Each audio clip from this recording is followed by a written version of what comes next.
प्राचीन यरूशलेम के एक छोटे से गांव में एक अनोखी और रहस्यमय घटना घटित होने वाली थी।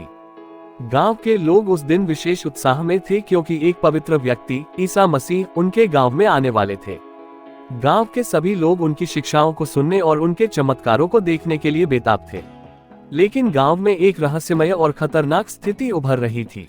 गांव के प्रधान हेरोद और उनके खास सलाहकार कैफास ने ईसा मसीह की उपस्थिति को लेकर गहरी चिंता व्यक्त की थी।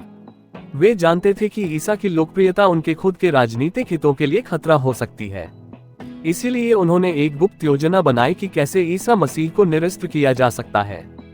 गांव में एक युवा और उत्साही व्यक्ति सैमुअल, जिसे हाल ही में गांव में आए नए सुधारकों ने जोड़ा था, एक दिन अचानक रहस्यमय तरीके से गायब हो गया।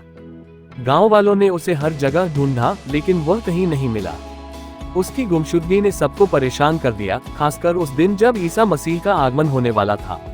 ईसा मसीह के आगमन के दिन पूरे गांव में माहौल बड़ा ही उत्साहित था। लोग सड़क पर जुटे थे और ईसा मसीह की जय जयकार कर रहे थे। लेकिन सैमुअल के गुम होने की चिंता ने उनकी खुशी को अधूरा कर दिया। ईसा मसीह को जब इस बारे में बताया गया तो उन्होंने ध्यानपूर्वक सुना और कहा कि सैमुअल को खोजने के लिए हमें आस्था और विश्वास की आवश्यकता है। ईसा मसीह के पास एक विशेष अद्वितीय क्षमता थी। उन्होंने भविष्य को देखने और घटनाओं को समझने की शक्ति रखी थी। उन्होंने गांववासियों से कहा कि सैमुअल की गुमशुदगी के पीछे एक गहरी साजिश है और यदि वे सच्चाई को जानना चाहते हैं तो उन्हें शांति और विश्वास के साथ इस रहस्य को सुलझाना होगा। गांव के प्रमुख हेरोद और कैफास ने अपनी योजना को अंजाम देने के लिए एक गुप्त स्थान पर बैठक बुलाई।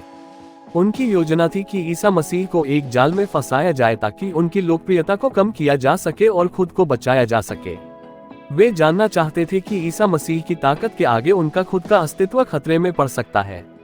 सैमुअल की खोज के दौरान एक युवक ने ईसा मसीह से संपर्क किया और बताया कि उसने एक संदिग्ध गतिविधि देखी है। उसने देखा था कि हेरोद और कैफास कुछ गुप्त दस्तावेजों के साथ एक कुटिया में मिल रहे थे। ईसा मसीह ने इस सूचना को गंभीरता से लिया और उन्होंने अपने चेलों को हेरोद और कैफास की योजना को जानने के लिए भेजा। ईसा मसीह के चेलों ने चुपचाप हेरोद और कैफास की बैठक को सुना और पाया कि उनकी योजना पूरी तरह से ईसा मसीह को हानि पहुंचाने की थी। हेरोद और कैफास ने तय किया था कि वे ईसा मसीह को एक झूठे आरोप में फंसा देंगे, जिससे उनकी लोकप्रियता समाप्त हो जाएगी। ईसा मसीह के चेलों ने जानकारी को वापस लाकर ईसा मसीह को बताया।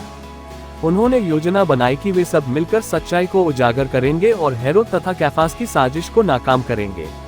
उन्होंने सैमुअल को बचाने के लिए एक ठोस योजना बनाई जो हेरोद और कैफास के गुप्त स्थान के पास थी। एक रात ईसा मसीह और उनके चेलों ने हेरोद और कैफास की कुटिया की ओर रुख किया। चुपके चुपके वे वहां पहुंचे और कुटिया में घुसकर सैमुअल को ढूंढ लिया।